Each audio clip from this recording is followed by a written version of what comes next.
Bienvenue sur Argiop, j'espère que tu es heureux, heureuse, en forme, ancrée. Je me présente, Laetitia, et dans cette vidéo, je te fais la lecture d'une carte du tarot d'Osho, le tarot de la transformation. Cette vidéo sera accompagnée de 7 shorts, un par jour, qui seront des questions traitées sur le texte avec mon tarot Histoire de sorcière. On travaille ensemble avec lucidité, avec courage, avec présence. On laisse tomber ce qui doit l'être et on accueille ce qui doit arriver.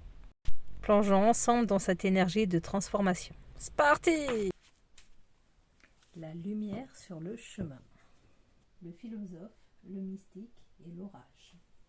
La parabole d'abord. Un éclair soudain ne baigne pas tout votre chemin. Il ne remplace pas une torche à la main. Il ne vous donne qu'un flash, un aperçu de la route devant vous. Mais ce simple aperçu est très précieux.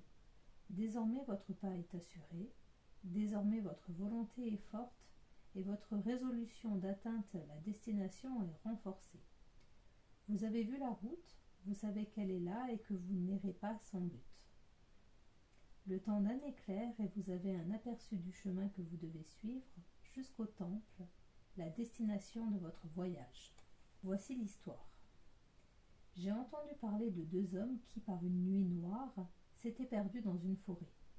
C'était une forêt très profonde, obscure, vraiment dangereuse, pleine d'animaux sauvages. Soudain, un orage éclata, le tonnerre gronda, et un éclair violent illumina le ciel.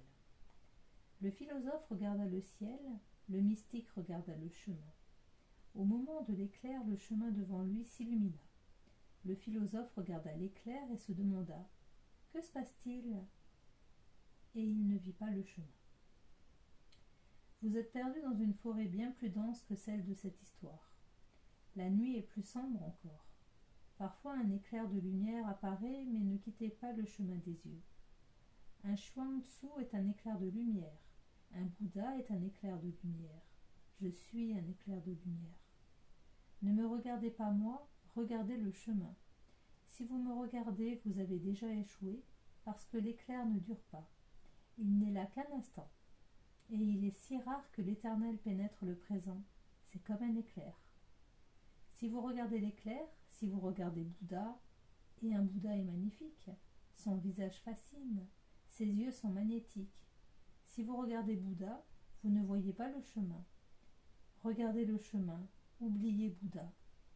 Regardez le chemin, suivez le chemin, agissez. Y penser ne vous aidera en rien, seule l'action le peut, parce que penser se passe dans la tête et ne peut jamais être radicale. Seule l'action est radicale.